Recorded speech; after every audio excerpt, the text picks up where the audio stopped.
Okay, welcome to part 3 of our what has to be done prior to a sale being, sale happening.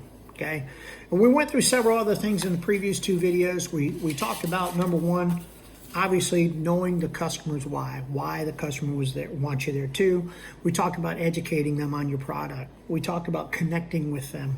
Okay, we also talked about show them how your product's going to solve their problems. All right, but also educating them that your competitor's product is not going to solve their problem, but you got to do that very delicately.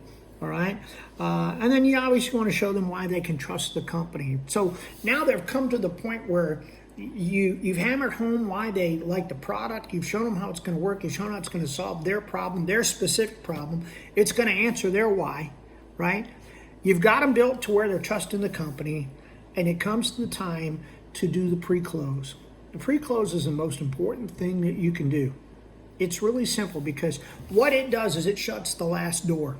Okay, when you think about this, you're walking through a hallway, and every door that you don't shut, right? Making sure that they're the decision maker, you shut that door. Making sure that you know their why, you shut that door. Making sure that you've killed the competition, shut that door. All right. But when you get down to the end, now is where you pull this all together, and that's called with the pre-close.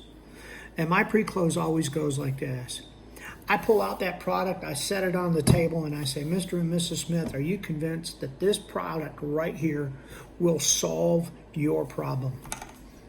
And I always, if I've done a good demonstration of my product, they're going to look at me and they're going to say, yeah, I'm convinced. If they give me any other answer other than, yeah, I'm convinced, like sometimes they'll give you the, well, yeah, I think it would. I'll look at them and say, well, that was a pretty emphatic maybe. Explain me. You don't go to the next step at that point. You've got to close that door. That door's not shut. At that point, they're not convinced that this product is the right product. You've got to continue to build that value and address that. Now, here's the other point. Sometimes they'll say that, and it's not about the product. It's because they're thinking they can't afford it. Okay? So that's when you go back and you say, okay, so tell me what your concern is about the product. And they can't really give you specifics. Okay? That's when it tells you it's about the money, all right? That's when you hit them with, and you hit, no matter what the situation, the next question you ask after they're talking about that, and you've tried to hammer home the why. Now then the question is, does it give you comfort knowing that there's a money-back guarantee? Knowing that if it were to ever clog, you'd have the opportunity to get all your money back?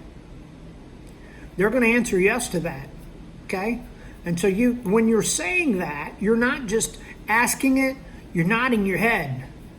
Does it give you comfort knowing that if this thing were to ever clog, you have the opportunity to get all your money back? Well, yeah, absolutely. Great. Third question. So now, I told you a lot about our company.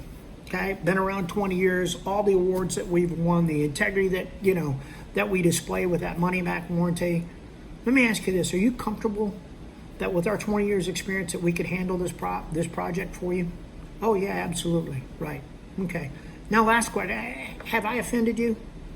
Well, no, Steve. Of course you haven't offended us. All right, just making sure. All right, just making sure. So really what this comes down to then is you like the product, you like the company. I haven't pissed you off. The bottom line is it comes down to affordability, right? And they're always going to say, yep. That's when you look at them and say, great. Because I'm going to tell you right now, I'm really good at making things affordable. We've got a lot of options. I'm going to show you how to save a lot of money. Fair enough? Fair enough. And that's when you're going to go into your close. You're not going to go into the close a second before you hit those other areas, because if you do, you just lost a sale. Or you're going to work a whole lot harder in the close. You do a really good pre-close.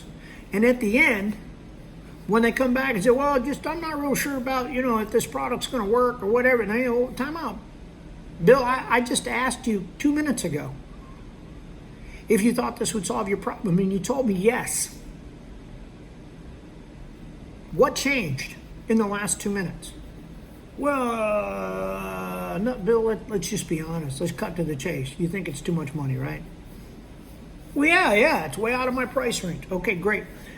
Here's the thing that the pre-close does for you. It sets them up with a series of yeses so that when you go into the close, they can say yes. And it slams doors shut so they can't back out. And it limits it strictly to the dollars and cents. And at the dollars and cents, you can make that work. We got enough finance plans and discounts and everything available to make that happen. So that's the pre-close in a nutshell. Hope this video has helped, and we'll get into some closing videos and some other stuff pretty shortly. Thanks.